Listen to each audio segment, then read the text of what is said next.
ایک یہ ہے کہ آپ خود تلاوت جو ہے وہ کر رہے ہیں اور اب آپ نے پہلی رکعت میں کون سی سورت تلاوت کی، اب دوسری میں جب آپ تلاوت کرنے کے لیے کھڑے ہو اب آپ کو یاد نہیں آ رہا ہے کہ یار پہلی میں نے کون سی تلاوت جو ہے وہ کی تھی.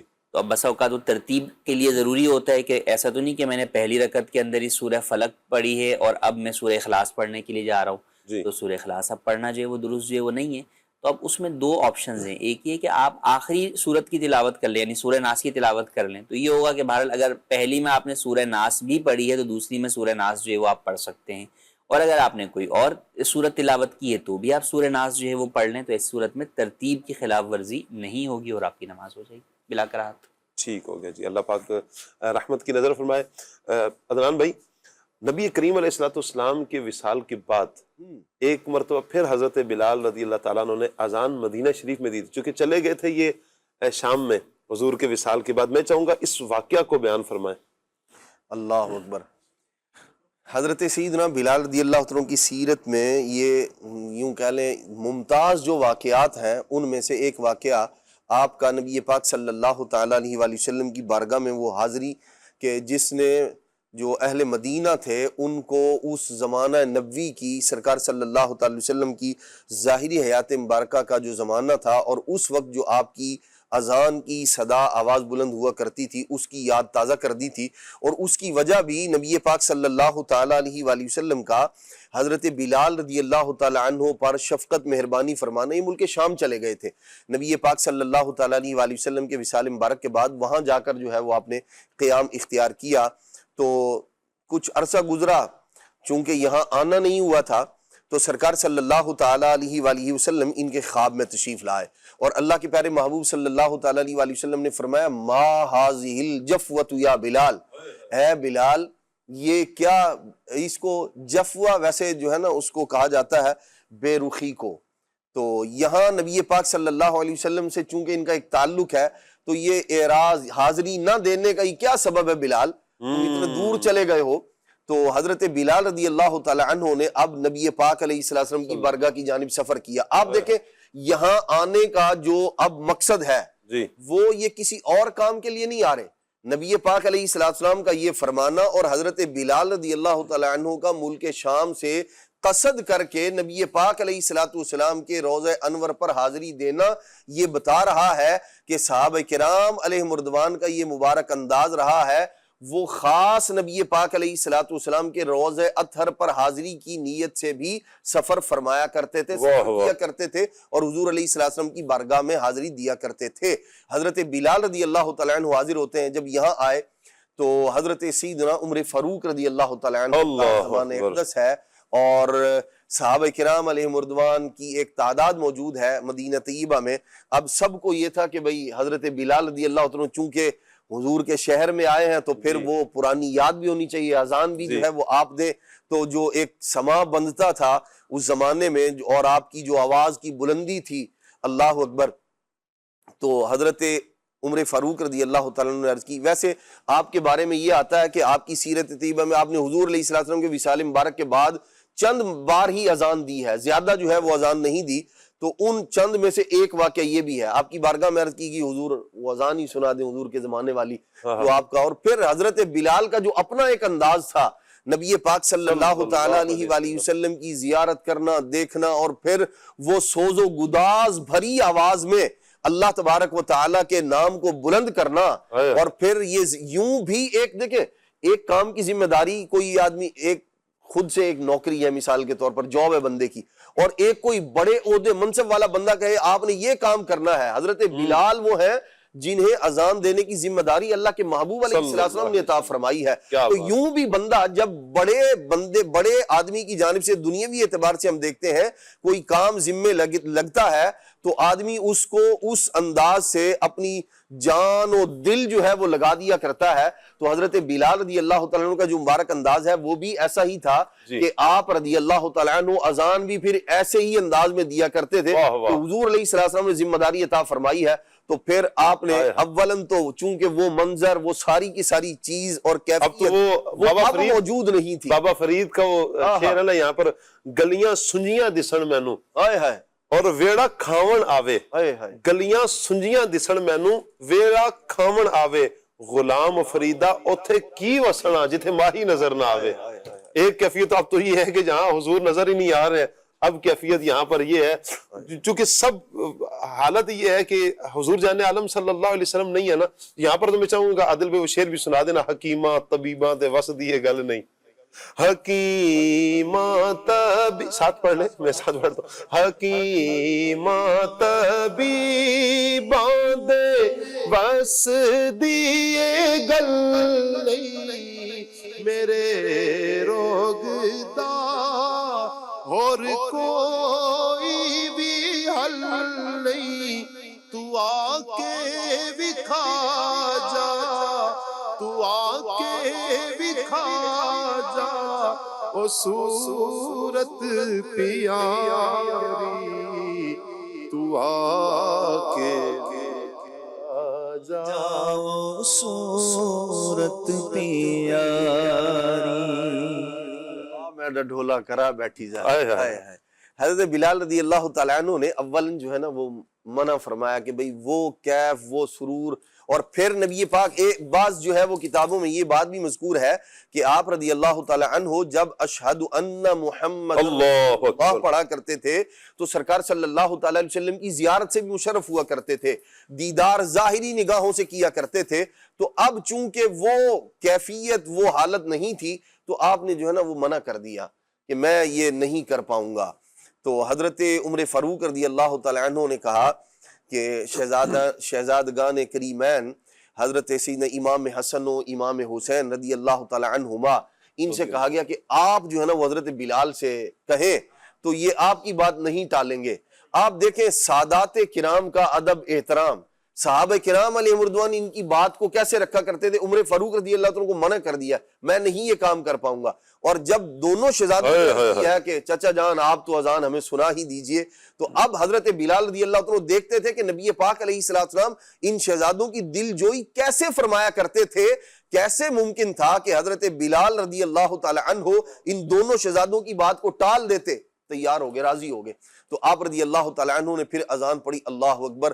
وہ جو کیفیت اور جب پہلا جملہ آپ نے کہا اللہ اکبر اللہ اکبر، وہ نبی پاک علیہ السلام کے ظاہری زمانے کی یاد صحابہ کرام علیہ رضوان کے کانوں سے جب ان کی آواز ٹکرائی، وہی کیف، وہی سوز، وہی گداز.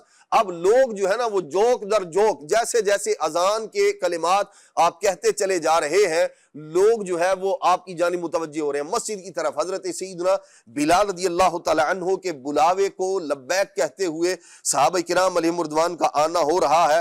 اور پھر آپ دیکھیے حضرت بلال رضی اللہ تعالیٰ، بعض روایات میں یہ ہے، بعض کتابوں میں اذان مکمل نہیں کر پائے تھے، اور بعض میں یہ ہے کہ آپ جو ہے وہ آپ پر غشی طاری ہوئی اور بے ہوش ہو کر زمین پر تشریف لے آئے.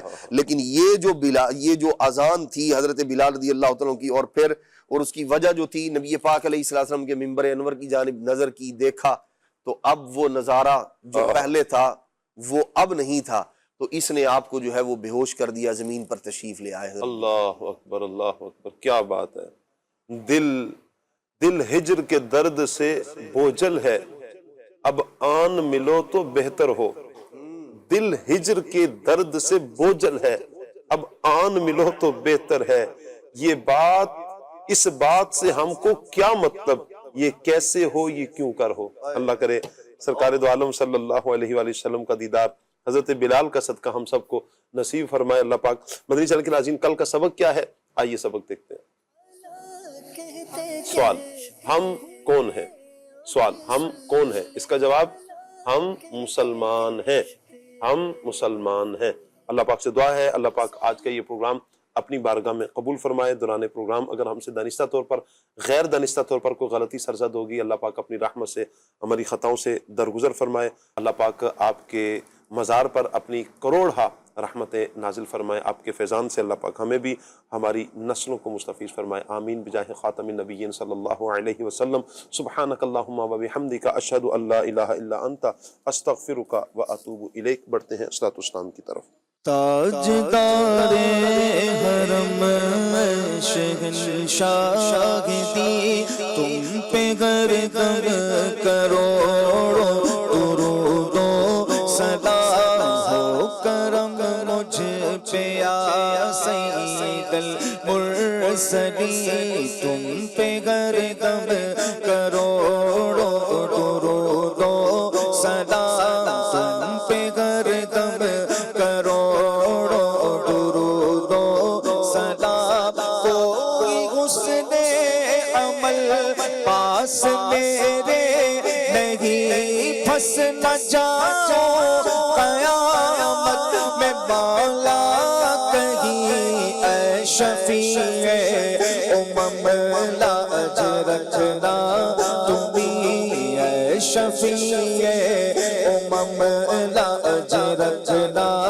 تمہیں تم پہ گردم کروڑوں درود و سلام اب بلا لو مدینے میں عطار کو اب بلا لو مدینے میں عطار کو اپنے قدموں میں رکھ لو گناہگار کو کوئی اس کے سوا آرزو ہی نہیں کوئی اس کے سوا آرزو ہی نہیں تم پہ گردم کروڑوں درود و سلام تم پہ گردم کروڑوں درود و سلام تاجدار حرم اے